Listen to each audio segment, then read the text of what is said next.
Our hope is for you to know God, find freedom, discover purpose, and make a difference. After the service, begin that process by connecting with a leader and joining one of our many small groups or teams. But for now, sit back and enjoy this message. What is up, Substance? Make some noise wherever you are at. We have some rowdy people in the house on Easter Sunday, and we're doing it. I'm so blessed that you are in church. And could I have everybody here at our Northtown campus just welcome everybody joining us at our West Side campus, Maple Grove, downtown Minneapolis, Monterrey, Mexico. We love doing church with you. And of course, if we haven't met yet, I'm Pastor Peter. My wife and I started this whole church a while back. And really our hope was we just wanted to create a place where people could explore their faith and actually even be skeptical. I love skeptics. I believe God does too. And of course, today is extra fun because it is Easter Sunday, which is the Sunday we celebrate Christ rising from the dead. In the scriptures, it's kind of actually a dramatic set of passages where Christ is constantly just surprising his disciples, right? I kind of love a lot of the Easter stories because, you know, Jesus is like walking through walls. He's just like showing up. He's just showing up to random disciples at random moments, freaking them out. I would love to be with resurrected Jesus, like, watch this one. This is really going to be funny.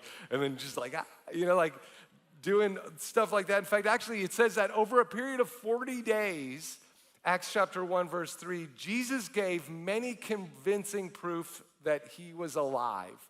So he's randomly showing up over the course of 40 days, just like, boom, I'm still here. And they're like, literally freaking them out. One time, he even ate fish to prove to them that he was like physically there, you know what I'm saying? Which on a side note, if you were wondering if resurrection bodies eat food, praise God. So you thought you would be floating around on clouds like a disembodied spirit? No, you're gonna be eating that burrito still. Some of you, you're like, wow, I didn't know that, right? Yeah, I'm just saying, you can just look at the scriptures. But I love this, okay? He gave many convincing proofs. Why? What does that say about God? What does that say about Jesus? It says that Jesus cared about skeptics. He cares about people that are like, I don't know about this. He went out of his way to give proof. In fact, the Apostle Paul mentions that Christ appeared to over 500 people as the resurrected Christ in front of a big group, okay? So this is kind of a big group. Why would Jesus do that? Because he wanted everybody to realize it's real. These are not just stories. I am out and about, and we're just getting started. You know what I'm saying? In fact, why? Why did Jesus give proof? Because he wanted to prove there is an afterlife. There's more to this world than maybe you currently understand, and we have the option to be with God, and I paid the price, and all sorts of good things, right? And I find it interesting, though, that there's still a lot of people who struggle with this concept of an afterlife. I've got a lot of different atheist friends, and one of them would always be like, Peter, every single time you talk about the afterlife, it just sounds absurd. And I'm like, why? Your entire existence is absurd. Look at you. You know what I'm saying? Like, come on. Really, think about it. Existence is absurd. Here we are. It's like, boom.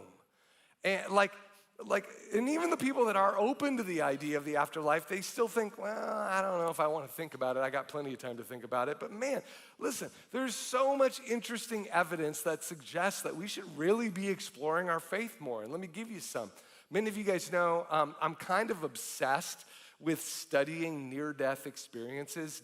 They're called NDEs, near-death experiences. If you don't know what that is, basically people who have medically died and then against all odds they were somehow revived and they've got crazy stories to tell. Well, there's literally millions of these, and so I collect them. I mean, I buy crates of books of this. My wife gets irritated because like every single week I get like 5 new books and she's like, where are you gonna put these, Peter? Like, really? But I'm obsessed with them. I think they're so interesting to read. And of course, back in 2015, BBC News did a documentary on near-death experiences, and they did an interview with a woman by the name of Vicki who was blind from birth. And of course, She had gotten into this terrible car accident where she was essentially decapitated, like 80%. Like, I mean, really, really dead, right? And she claimed that as her body was being wheeled into the ER, that she was floating above her body. And what made it unique is that she claimed to have a visual experience. And remember, she was blind since birth, okay? So, for her to have a visual experience, she was able to describe all sorts of things that would have been impossible for her to describe had there not been some sort of conscious existence outside of her body, okay? So she, and then in the midst of this experience, she claimed to have an encounter with Jesus where Jesus showed up and explained to her that it was not her time to go to heaven yet. And of course, eventually she woke up back in her body. She faced a long, hard recovery, but she also had this really, really clear sense of purpose because she had seen things, literally, pardon the expression. She had experienced things that changed everything for her, and she was going to naturally tell people about it. And of course, BBC News was doing an entire expose of this story, explaining it, and it was fascinating to hear all these researchers interviewing her. But I share that because her story kind of reminds me of one of the Easter passages in Matthew 27:51. Right when Jesus died, the Bible says, like all the soldiers standing around were freaking out saying, surely he is the Son of God. And here's why. Because the moment Jesus died, it says, the earth shook, the rocks split, and the tombs broke open. The bodies of many holy people who had died were raised to life. They came out of the tombs after Jesus' resurrection and went into the holy city and appeared to many people. What? Come on, you gotta admit, that's weird. That is weird stuff. I mean, this is like horror movie stuff. Don't you love it? Why? Why? I was scratching my head when I first read this. Why would Jesus raise a bunch of other random people from the dead? I wonder how he chose them. You know what I'm saying? Some of them, that really weird neighbor of yours, all of a sudden, surprise, hey, let's do some grilling. What are you doing for Easter? It probably didn't work that way, but you know what I'm saying? Why would Jesus raise a bunch of random people from the dead and have them go into Jerusalem and freak people out? Well, once again, Jesus gave many convincing proofs that he was alive, right? In other words, he's into proving things. He knows that there's going to be skeptics. He knows there's going to be people that are like, I don't know. And so if he's got to raise a few additional people from the dead to prove that he has the power over life and death, then so be it. And hey, why not throw in an extra earthquake to be dramatic, right? Come on, people say the Bible is boring. No, you're boring.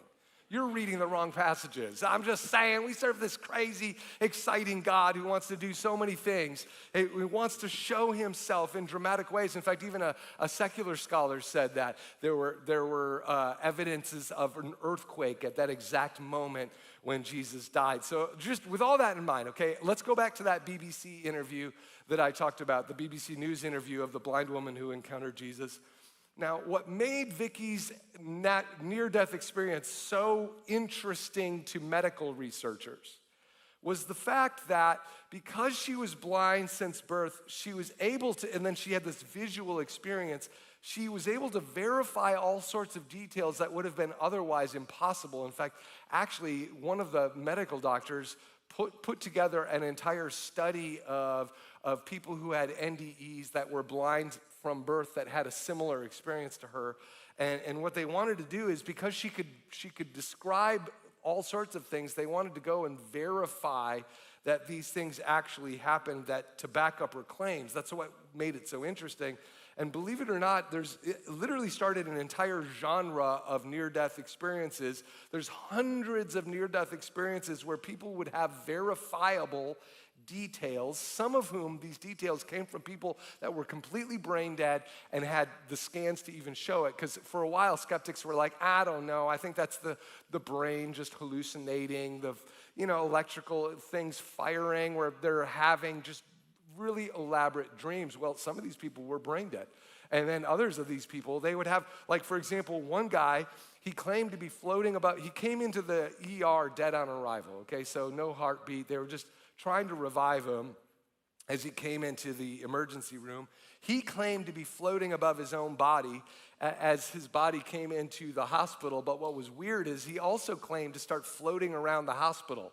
He said he just started floating down hallways and into all sorts of private rooms, and he started listening to all sorts of private conversations that were going on hundreds of yards away from his body. And of course, near-death researchers, at first they were like, yeah, right, like that really happened. And he goes, oh no, this is exactly what, in this room they were having this conversation, and they were talking about, and it gave all sorts of details. And so all these near-death researchers were like, well, hey, we can actually verify if those conversations happened. We can actually go to the hospital, find out who was in the hospital that day, and actually go room for room and ask them if that is in fact the conversation you were having. And so they did that, okay? And sure enough, they verified all these conversations happened, and it started freaking them out to the point where they started making a category of authenticatable experiences like these, things that they could verify when people were floating out of their bodies, if they could find out details of like what private conversations, things that happened in rooms that nobody else would know, if they could verify if these things actually happened. And sure enough, there are so many authenticatable NDE experiences like this that there are now over 900 scholarly articles about cases like these that are published in peer-reviewed medical journals. Okay, and if you're curious about more of these, you're like, I'd love to hear more. About 4 years ago, I preached a message called The Scientific Case for the Afterlife. I go way more into detail than I'm doing right here and now. But if you're out there, just Google Substance Church plus tough questions. Actually, we have an entire landing page on our website at substancechurch.com.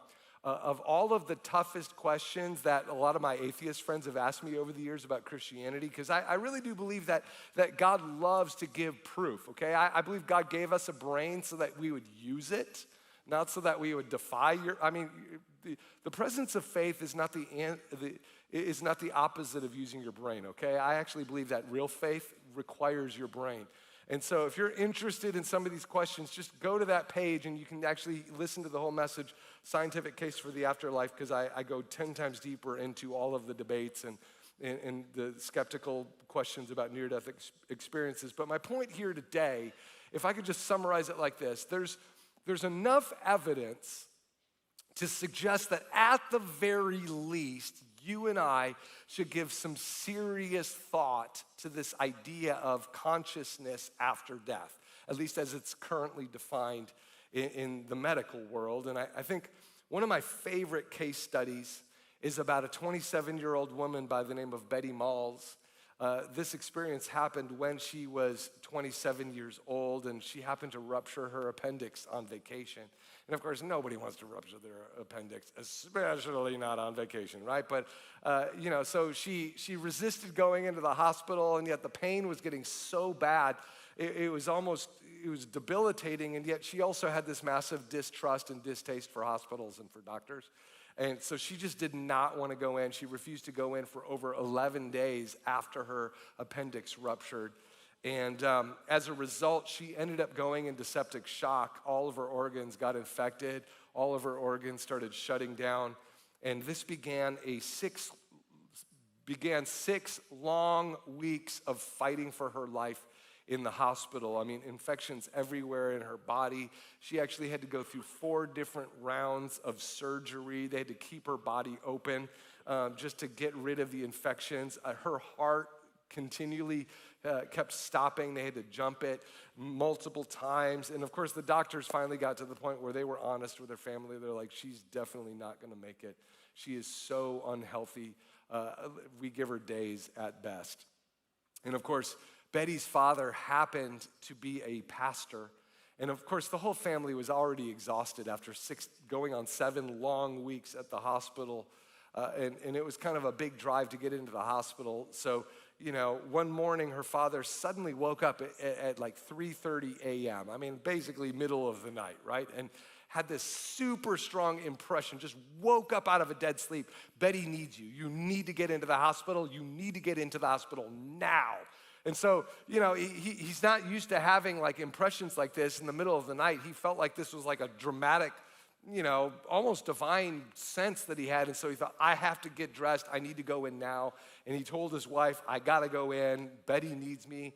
I just know it. I just know it. So he quickly got dressed and started the 45-minute drive into the hospital. Well, get this. Okay, so right after he left the house, got in his car, started driving, immediately after he left, the nurses came into Betty's room and discovered she was completely dead. Her organs had shut down, her heart had stopped, no breathing. And keep in mind, this was not an unexpected death for the hospital, because again, they had been resuscitating her multiple times. And so they called in the doctor, verified everything, no heartbeat, no breath, brain dead. They declared her time of death. The doctor ordered that they detach all the life support systems and just leave her in bed until the husband or the parents arrive, but make sure they notify them. So the nurses started detaching all the life support systems. They called up the family members. They missed the dad because the dad had just left, and so they called the mom and said, hey, yeah, Betty died. I'm so sorry. Called the husband. Your wife has died. But the dad was driving in, and keep in mind, this was before cell phones, and so he didn't get the call. Okay, so the doctor basically says, I want you to take all of the life support systems out. There's probably going to be a lot of family members in here saying goodbye, so let's just make extra room. And so they detached it, pulled the sheet over her head, and just said, just leave the body in there until the family gets here, and then we'll make the decision later on in the day where to put her body. And so the dad, he missed the phone call, so he's still thinking Betty's alive. He's still in a hurry to get to her, right? So when he arrives, he showed up. He didn't know that she had already been dead for over a half hour, okay? So he got to the hospital hallway, and he immediately noticed things are different. Things are off. Like Betty's room is dark. Like her door was mysteriously closed, which, never happened because the nurses always wanted to be walking in and out to be able to check on her. So, in the last 7 weeks, he's never seen the door closed, and he's like, what the heck? And so then he opens up the door, and he turns on the light, and all of the life support systems are gone. It was like the room was almost empty, and then he's like, what the heck is going on? Did they move her into another room? And then he looks over at the bed, and he realizes, oh no, there's a body there. Oh no, the sheet is over her head. And immediately he put two and two together and just started weeping. And of course, the only thing he could think of to say when he ran up to Betty's body, he just cried out, Jesus, 3 times. Jesus, Jesus, Jesus, my daughter. What happened?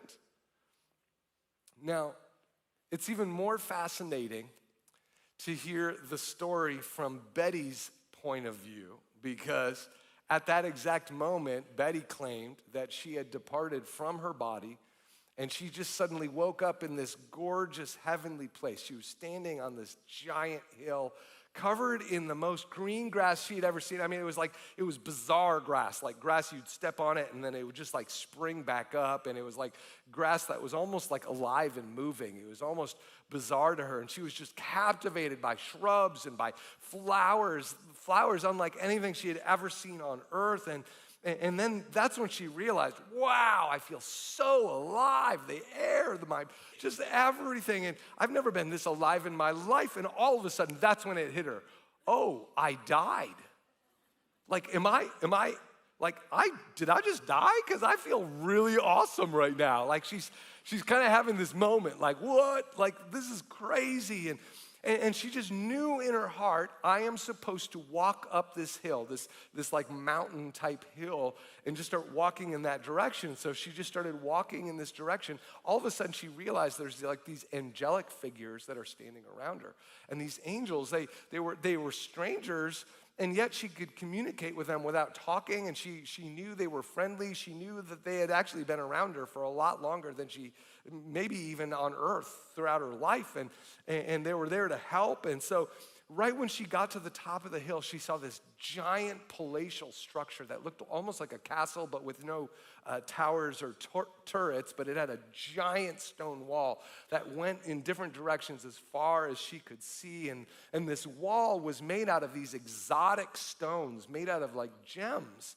And keep in mind, Betty had been working at a jewelry store up until this accident. And so she was actually able to identify a lot of these exotic stones. In fact, she was kind of mesmerized by a lot of the stones in this wall. She's like, ooh, that one's an emerald. That's an emerald. Okay. Oh, that is an onyx. Like she's kind of going through all of her knowledge of gems. And of course, she described it as though like the gems that were glowing, it was like light was pouring through. It was almost like disco stones.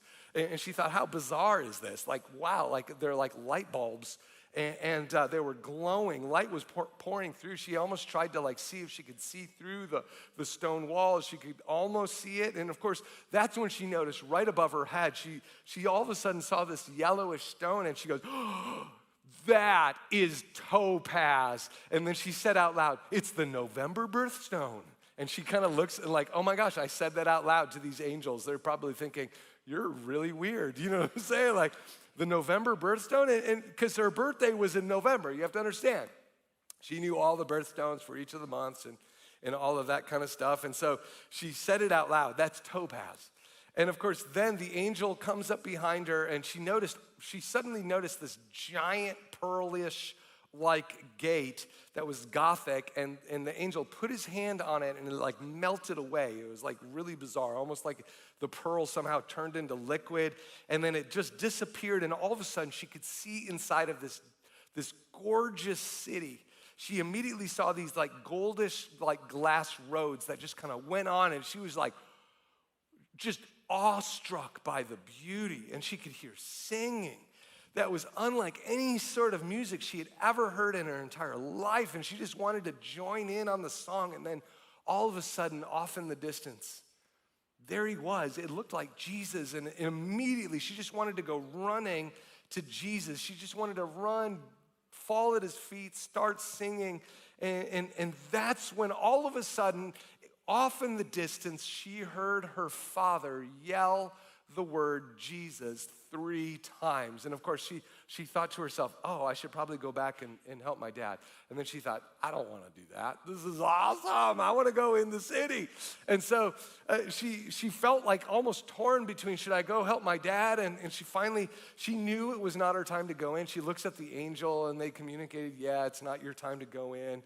You're probably supposed to go back and talk to your dad. And of course, she was like, no. And next thing you know, all of a sudden, she knew I'm supposed to walk back down the hill.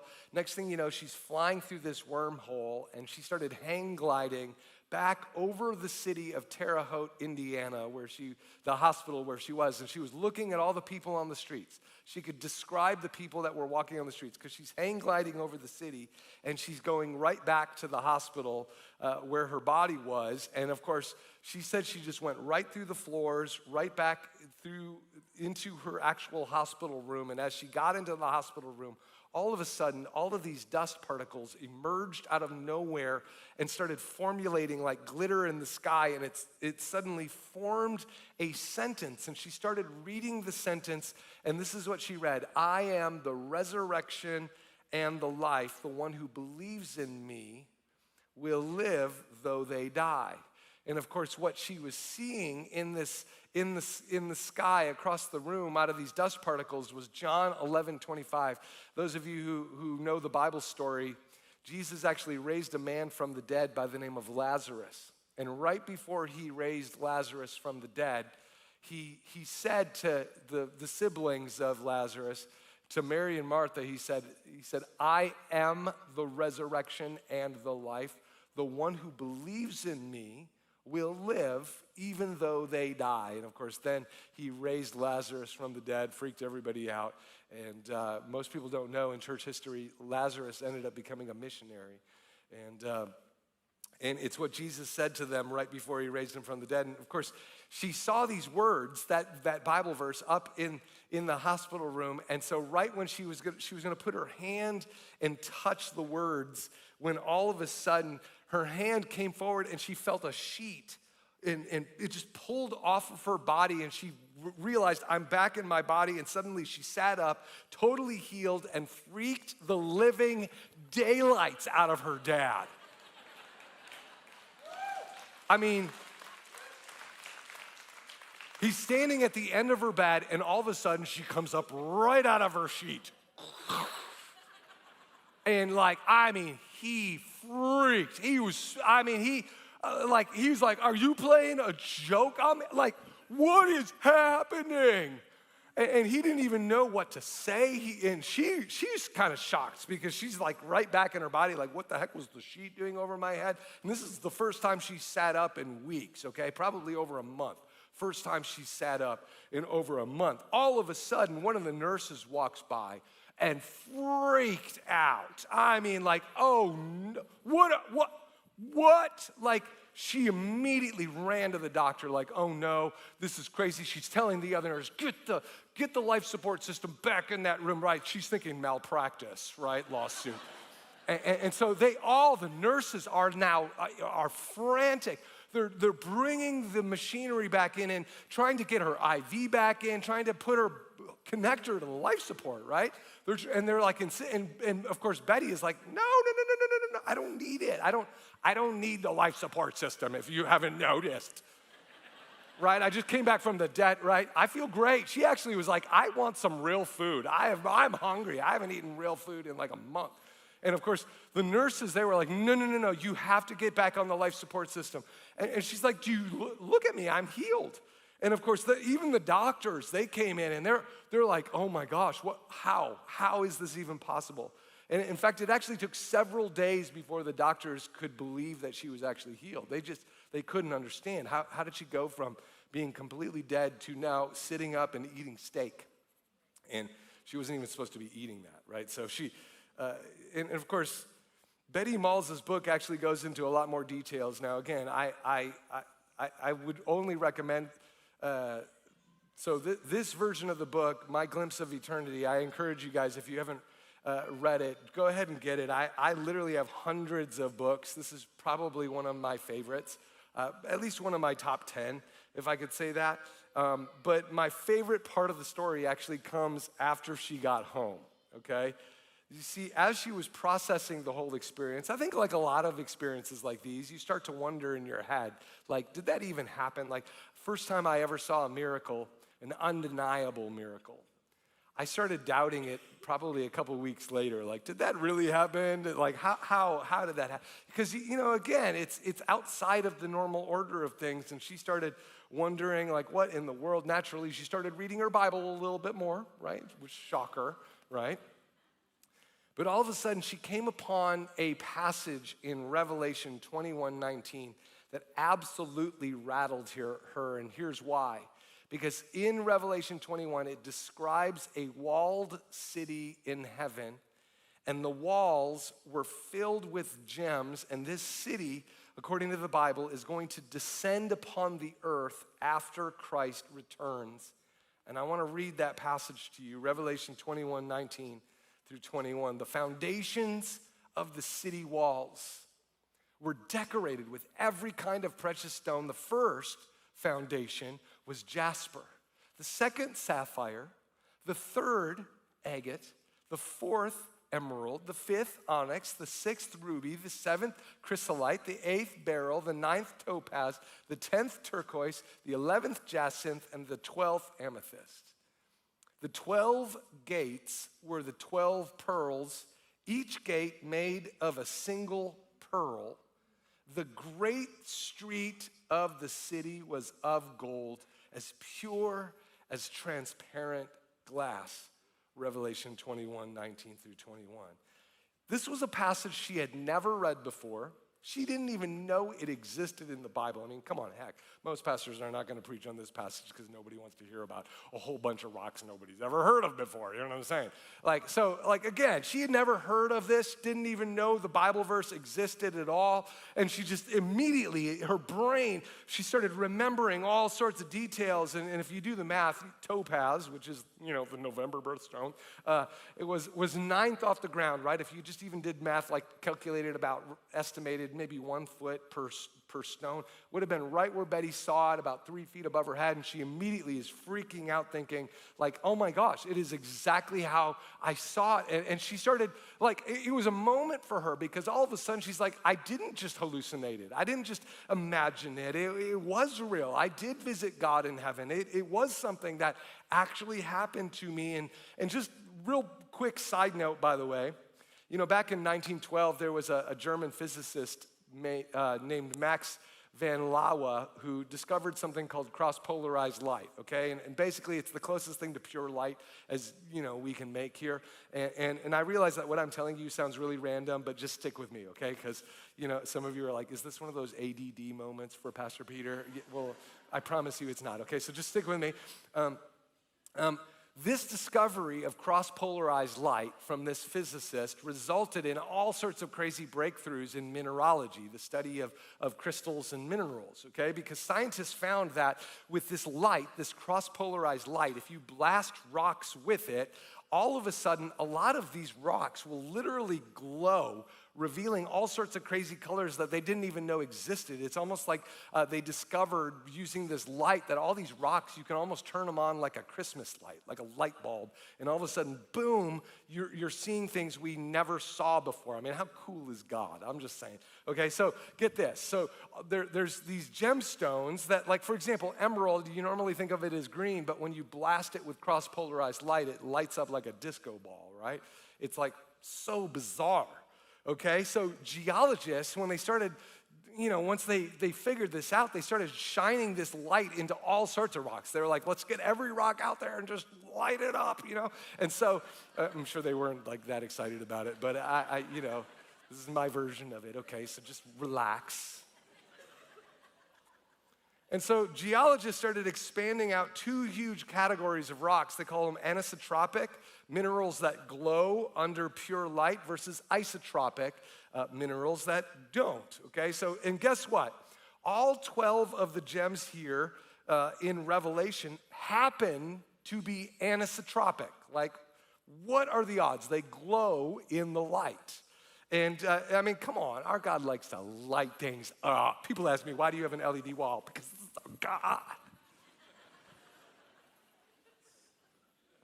Okay, now here's where things get really crazy, okay? There are about 28 gemstones that are considered popular if you get into jewelry. There's about 22 or 28 gemstones that are particularly popular, but as it turns out, only about 16 of those 28 most popular, only about 16 are anisotropic, okay, if you use these categories of the ones that glow in pure light, okay? And there was one scholar who came upon that verse in Revelation, you know, because they're really obscure stones, and he immediately was like, wow, like what are the odds of all of these stones in Revelation that they're anisotropic? He kept thinking, what are the odds of all the stones in this walled city all being this unique type of rock, especially being that this book was written thousands of years before we even discovered 99% of them? I mean, like, seriously, how would John, who wrote Revelation, or any ancient person who was, you know, seeing this, how would they have known to even chosen those rocks? I mean, you know, for most of human history, we didn't even know these stones existed, and yet God's city of light is somehow, you know, they picked all 12, happened to be this unique type of stone, right? What are the odds, is what he was asking, and I'm sure it's the question that you're asking. What are the odds? Well, I'm glad you asked, because here they are. The odds of a person randomly guessing or assembling 12 of those, if you were to take all the 28 most popular and just say, I want you to pick out 12, and that are just at random, that you think are all in one category, the odds of a person randomly guessing all 12 anisotropic stones would be 1 in 16,715. In other words, it's not random. The idea that the Bible has a walled city with 12 anisotropic stones, it's just improbable. It's just evidence of, really, at the very least, it's evidence of the uniqueness of Scripture. And I love pointing this out because, come on, there are all sorts of hidden gems in the Bible. See what I did there? Did you like that? That was like dad jokes. My kids are dying right now. But no, for real, I think there are hidden gems in the Bible. I think God is constantly hiding in plain sight. And if we would just stop and just dig a little deeper and just see a little further, all of a sudden, we're gonna see evidence of God everywhere around us. And I'm just simply sharing these types of things because I just wanna simply make the suggestion and ask you the question, what if the Bible is true? Just that simple question. What if God is hiding in plain sight and he wants to reveal himself to you and I the same way he did to the apostles? If you and I would simply stop and do some of that thought process, do the math, explore our faith, I'm just telling you, I think you and I are gonna encounter all sorts of crazy, miraculous things. And here's the deal. I'm not expecting you to accept all of these claims that I'm sharing with you uncritically. In fact, I expect you to go and research these things. I encourage you to go research these things. But at the very least, what I'm trying to do is persuade you on this great weekend to just simply explore your faith a little bit more. And the sheer enormity of stories like the ones that I'm telling you should at the very least compel you to ask the question, what if? What if there is an afterlife? What if Jesus really did pave the way for that afterlife? And what if everything the Bible has mentioned all along is true? And here's why it matters. You see, if the afterlife exists, guess what? It naturally changes everything. It changes how we think about death. It removes a lot of the fear from death. It also changes how we grieve the loss of family members. It really, a lot of the tragedies in our lives might actually be quite triumphant when you understand, oh, there's an afterlife. In fact, it'll change how you manage money if the afterlife is real, and if heaven is real, it'll change how you parent. It'll even, heck, when I think about heaven, it even changes the type of movies that I experience right here on earth. Right? Because I want to live differently. I want to prep for it. I want to save for it. If you truly believed in heaven that you're going to have an eternal vocation, that there's actually going to be a physical place that's going to be similar to now, but 10 times more amazing, guess what? It's going to change the way you live your life. It's going to increase your motivation, your generosity, your joyfulness. Guess what? It's going to change everything. You see, I mean, think about it. If you knew that you were about to sit on a tropical beach the day after tomorrow, guess what? Some of you, it would start changing your joy a little bit. You'd be like, yeah, you know what I'm saying? The coolest part in all of this is that the Bible essentially teaches one of the messages of Christ is that we don't need to wait until heaven to start experiencing its benefits. Why? Because the kingdom of heaven is near. It's literally invading. Jesus said since the days of John the Baptist until now, the kingdom of heaven is literally breaking forth onto earth. And those who have faith can start living by the realities of that age to come, which means you and I can start experiencing miracles. That's why Jesus, whenever he preached, he always healed. He wanted the demonstration of heaven to be present along with belief in heaven. You see, you and I, when we have faith in God, we can start pulling heaven right down to earth simply by placing our faith in Jesus. And don't get me wrong, that doesn't mean that God always does what I want in the timeline I want it, because at the end of the day, God is God and we're not, okay? Some things we're just gonna have to trust him for, and sometimes God takes his sweet time when it comes to certain things. But at the end of the day, that's why the Apostle Paul said, hey, when you and I place faith in God, there is incomparably great power for us who believe, Ephesians 1:19. And so where do you need God's resurrection power today? Maybe it's in your family, maybe it's in your finances, your physical body, I don't know. But I think one of the best ways you and I could celebrate Easter Sunday is just by placing our faith into God's hands, even just whatever little bit you got, and maybe you're skeptical and you're like, I don't have a whole lot of faith. That's okay. You just give God what you got. And I believe that God is going to show up and do miracles in many of your lives today. In fact, actually, one of the things that I wanted to end with today is as you came into church today, every one of you got a little connection card. I want to pull it out. In fact, if you have it under your seat, why don't you just quickly grab it and just wave it around. Let me see it. This little connection card on the back side, it has prayer requests. I really believe that God wants to do miracles in your life. He wants to do a miracle in your life. We have entire prayer teams that are going to be praying over these things. And if you could use a miracle, I want you to fill it out. And if you're watching online, here's what I want to do is actually there's a QR code that you can just hold up your phone to it. Just open up your camera and just, like you're going to take a picture of me. and I'll pose here for you. And just scan the QR code. It'll take you to the digital version of this. Now, I want to point this out because at the bottom of this connection card, you're going to see 4 little boxes, A, B, C, and D. 4 little things you can either tick it or you can just, with your pen right here in person, just check it off. Let me explain these. These 4 little boxes represent a simple question I want to ask you, and it's this. A, it's where do you stand in your relationship with the Lord? A stands for I am already in a relationship with Jesus. A stands for already. You're already a believer. You're already a Christian. You already made the decision to trust in Jesus for the forgiveness of your sins. You've already got a strong relationship with his church, with his word. If that's you, then I want you to check that first box. If you're here and you're like, I don't have that relationship, but I know I want to start it, or maybe you did way in the past, but you know you haven't been living it, and you're like, you know what, I want to either restart or I want to begin that relationship. B stands for I want to begin it today, and you're here and you're like, I want to take that step towards God. I believe that by checking the B box, that God's going to reset your soul and you're going to start experiencing God's resurrection power in your life today. And C stands for, maybe you're here and you're like, I'm not fully there yet, Pastor Peter, I'm open to this God thing, but I want to consider a few things first. If that's you, then check the C box. C stands for, I want to consider a few things first.